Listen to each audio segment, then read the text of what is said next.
Selamat datang ke channel Cikgu Chong, dan hari ini Cikgu Chong nak berkongsi tentang apakah persediaan yang kita perlu buat untuk peperiksaan seperti SPM. Jadi sebelum ni saya sudah kongsi tentang persediaan untuk suatu peperiksaan, iaitu kita perlu meneliti konsep untuk setiap bab. Lepas tu kita perlu meneliti juga contoh soalan supaya kita tahu apakah bentuk soalan yang mungkin keluar. Dan selepas meneliti itu, kita mesti kena cuba latihan supaya kita dapat uji kefahaman kita. Jadi semasa persediaan tu, pastikan kita boleh jawabkan semua soalan tu. Kalau tidak dapat, maksudnya kita masih lagi belum cukup bersedia. Dan setiap kali ujian peperiksaan umum seperti SPM ni, kita memang akan ada beberapa kali percubaan. Jadi percubaan ni sebenarnya untuk membantu anda menilai adakah persediaan anda tu cukup atau tidak. Dan saya percaya sekarang ni memang rata-rata pelajar sudah menerima keputusan untuk percubaan anda. Jadi keputusan itu yang akan memberitahu anda adakah persediaan anda tu cukup atau tidak. Kalau tak cukup, maksudnya anda perlu usaha lagi.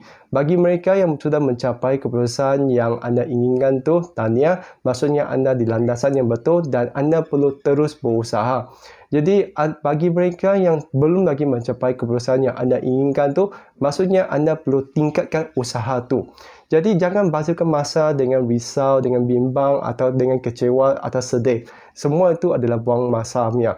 Apa yang kita perlu buat adalah kita perlu mula atau segera buat tindakan yang betul, iaitu buka buku, ulang kaji. Jadi ulang kaji itu seperti bahasa yang saya cakap, kita mesti meneliti konsepnya, lepas tu meneliti contoh dan lepas tu kita perlu cuba selesaikan.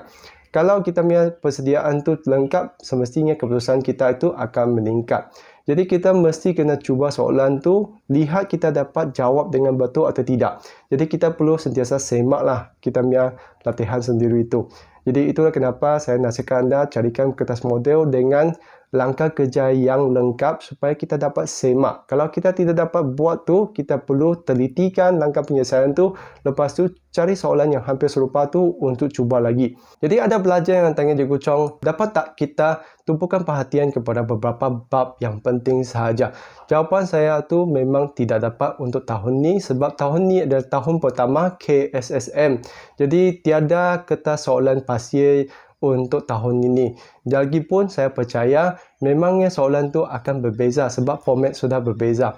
Walau bagaimanapun, saya percaya ada beberapa bab yang lebih penting lah. Jadi macam mana anda cari bab-bab yang penting tu adalah anda cuba telitikan kertas percubaan daripada semua negeri itu, lihat bab mana satu yang lebih kerap keluar.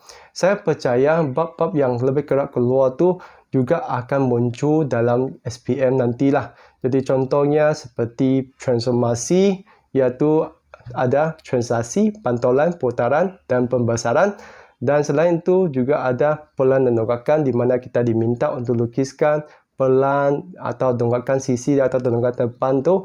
Atau kita juga ada statistik. Statistik tu sebenarnya agak luas lah. Daripada tingkatan 2 ada min, mod, median. Lepas tu tingkatan 4 ada data terkumpul dengan tak terkumpul. Jadi semestinya kita tidak dapat tumpukan perhatian kepada sesuatu bab sahajalah. Sebab dalam satu soalan tu dia boleh mengandungi ilmu-ilmu daripada lebih daripada satu bab. Jadi anda perlu cuba soalan tu daripada kertas model dan kertas percubaan.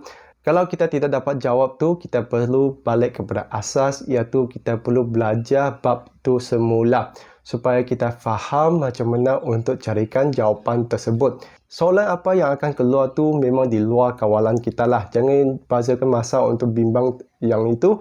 Apa yang kita perlu buat adalah kita kena kawal masa kita. Jadi tingkatkan masa anda untuk ulang kaji dan kurangkan masa untuk hiburan. Jadi untuk buat masa ini kita perlu tumpukan perhatian kepada persediaan kita lah supaya kita tidak kesal nanti.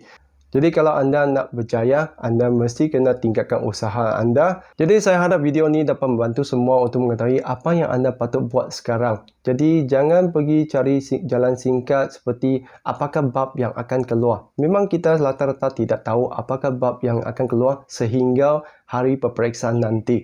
Jadi apa yang kita boleh buat adalah kita tingkatkan usaha kita dan kita cuba soalan yang kita dapat temu. Contohnya daripada kertas model atau daripada kertas percubaan. Jadi sekarang memang ada banyak channel Telegram yang kongsikan kertas peperiksaan daripada semua negeri itu. Jadi anda boleh ambil tindakan dengan masuk ke dalam kumpulan tu dan anda cuba soalan yang anda dapat temu tu. Jadi kalau soalan tu anda tidak dapat selesaikan, maksudnya asas anda belum kukuh dan anda mesti kena ulang kaji balik asas tersebut supaya anda faham apa yang soalan tu mau dan macam mana untuk selesaikan soalan tu. Jadi kalau kita buat persediaan dengan cukup, saya percaya memang kita akan dapat hasil yang kita inginkan. Jadi usaha tanggal kejayaan itu yang Cikgu Chong percaya. Jadi itu saja untuk video kali ini. Sekian, terima kasih. Kita jumpa lagi.